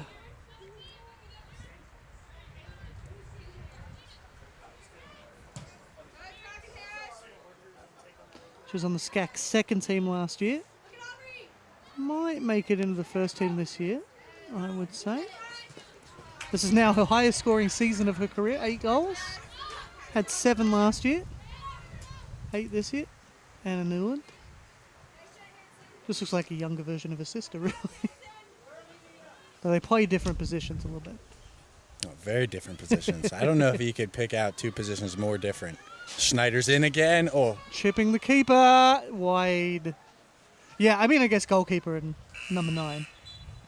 That'd be more different. I guess that's, True. Literally diametrically opposed. But yeah, pretty different positions. Makes sense. They no doubt spent a lot of time playing on the same team because they're doing it now. Yep. So you've got to play different positions if you want to both play on the same team. I played on a team with a pair of twins who played the center backs together. I could never play on a team with my twin because I have a twin sister. So. I'll tell you, it was difficult to play on a team with those two. They were identical. Oh, so the only way to tell them obviously. apart was their cleats. They wore different cleats. See, I'm telling you, cleats are how really you can tough. tell people. Cleats and hairstyles. That's how I tell people apart. Same hairstyle. Another yellow. But see, if that's a yellow, Yep. you know, that's the bed that the referee's made. Is if that's a yellow, I'd be questioning. If I'm on the Centenary bench, you'd be like, hang on, that was nowhere near as bad as kicking someone in the head. But professional foul, yellow card.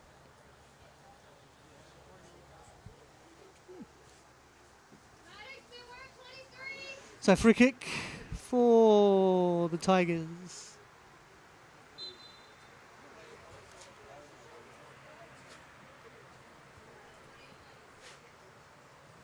Swung in by Khan.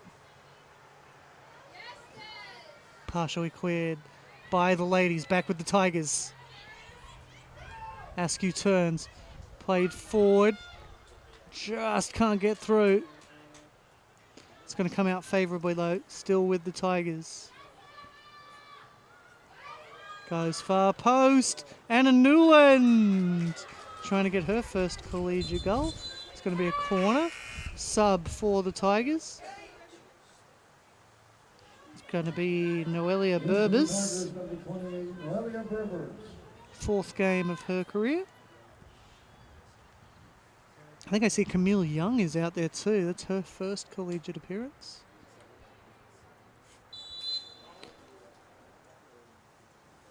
Swung in. Very big leap for Anna Newland. Keeper spilled it. Cleared away, bailed out by her defence. Cut back, blocked. Tigers will keep possession.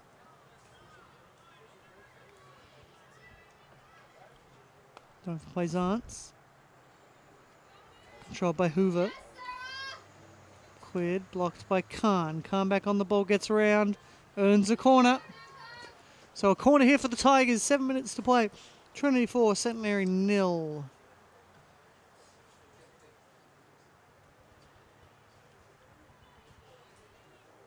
McMurray still, I think, it's 2-2 now. McMurray Southwestern. It won't do much to change the situation. Full time, Texas Lutheran have defeated Concordia, so if Southwestern can find another goal, they'll avoid Trinity in the first round. Chance for the shot blocked. On Poison's follow-up comes. Goes very high. Just leans back a little bit. She wants to strike through it as hard as she can and kind of drive that ball on target. Yeah, it wasn't what I was expecting to happen. No, when you line up for a shot like that, there's a very, very small margin of error.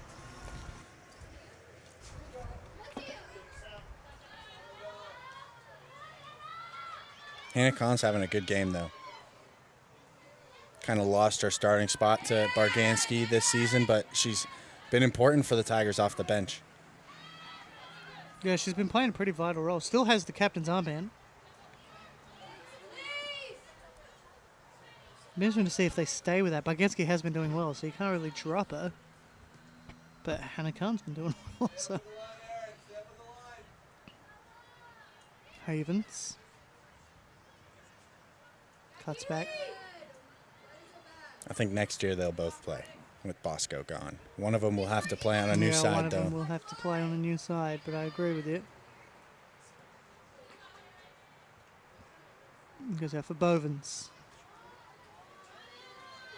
Bovens forward. Goes out, goal kick. There's Anna Newland on the wing there. For Centenary, Latia Atkins.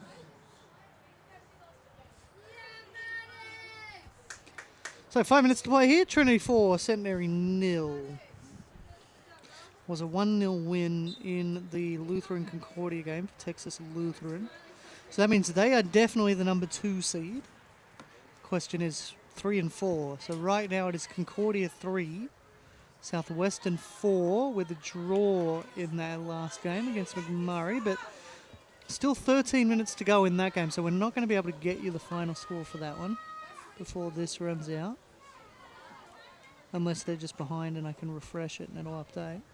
Nah, still 12 minutes. Don't think we're going to stay on the air for an extra 8 minutes. Trinity will feel it doesn't matter who they play anyway. Yeah, look, they've beaten everybody. I don't think they've looked overly troubled in any SCAC game, to be honest with you. The men have had some scares, Yeah. but the women, they've looked comfortable in every SCAC game. I don't think they shouldn't go in. They're the regular season champions. They shouldn't go in afraid of anybody. Number 1 seed, regular season champions. You've got a perfect 10 out of 10. I mean, it's gone as well as you could hope, honestly, for Trinity. Ironically, the men have a higher ranking, though.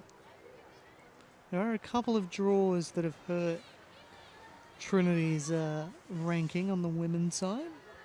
A couple of draws in the early season. And then one loss, but it was to a very highly ranked team, so it shouldn't hurt them too much. But it all gets interesting from here. Going to go against Trinity. Yeah, and I think the original tackle is fair from both players. I think what happens then after is the two players are trying to get up. And yeah, just pushes Trinity it. just Yep. kind of falls, trips on top of another player, and that's where you get the foul. Yep.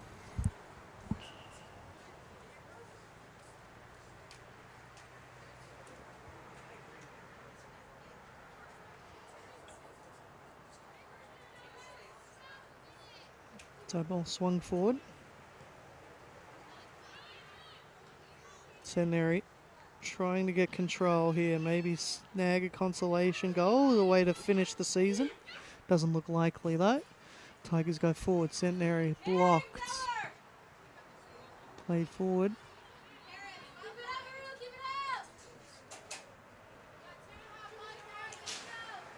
.230 to play. Trinity 4, Centenary 0. Regular season champions ending the season in style ahead of the SCAC championship next week.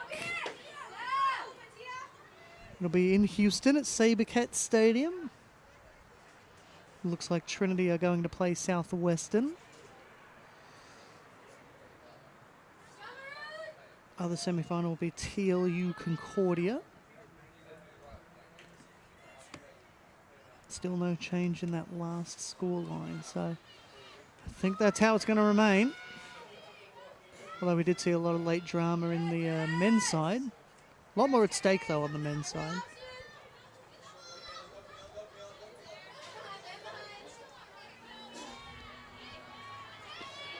Too bad to beat one, couldn't beat the second. Tigers come away with it. Goes out for a throw. Was it Concordia and TLU that both went out for the men earlier? Yeah, TLU and Concordia both went out. I think when their game ended, They were both in. the tie between them had both of them in by the time all the games had ended. Tie between them, both of them out. Crazy, crazy bunch of results.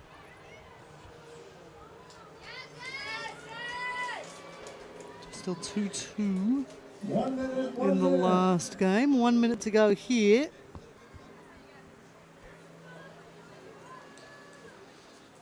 So it looks like it will be Trinity versus Southwestern on Friday in the semi-final, and TLU Concordia play each other for the second week in a row in the other semi-final. Winners play in the SCAC championship game, but I think Trinity should go in full of confidence. They're the regular season champions. Goal kick here, that'll basically end it. They should go in full of confidence. They're the regular season champions. They should, I think, expect to come back with the trophy for the last time. Keep it and don't give it back. That's what I've told them to do. You know, I don't think SCAC will appreciate that, but you know, what are they going to do? Right? What are they going to do? Kick you out? 6, 5, Honestly, a lot of times you can use this as a chance to make a new trophy. Like 1974, Germany won the World Cup. It was their third time they won it, so they got to keep it. Oh, sorry, it was Brazil. It wasn't 1974. 1970 World Cup. Can't remember who won it. 1970 World Cup was a third win. They got to keep the trophy, and that was when they redesigned the World Cup trophy to be what we have now. So you can often use it. You'll be like, you know what, you can keep it. We'll design a new one. So we'll have a look here at the goals.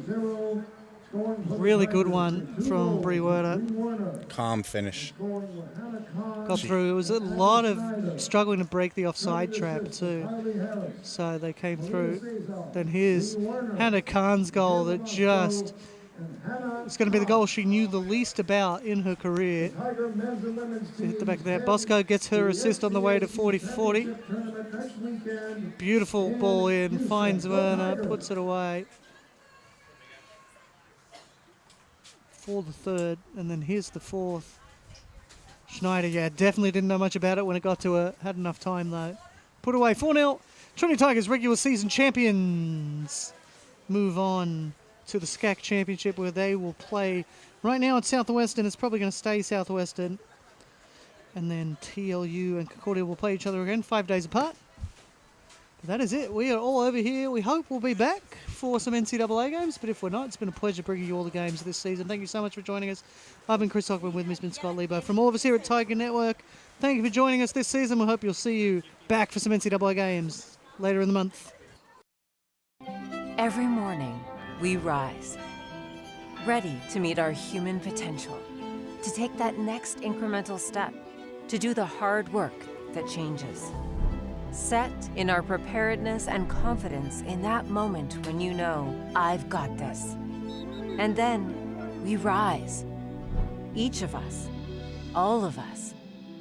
We rise as passions coalesce in research, art, athletics, and beyond. We rise to the challenge of inquiry and discovery through undergraduate research and hands-on learning. We rise through the personal attention of a small college, fueled by large university resources. We rise to the need for listening across differences, teaching the art and the act of conversation. We rise to the sounds of a vibrant, diverse, and culturally rich city, and we reflect it. At Trinity University, we recognize that you are here because you are ready to rise. And through a love of learning and a life of learning, we will challenge you to always reach beyond the horizon. Because your future awaits.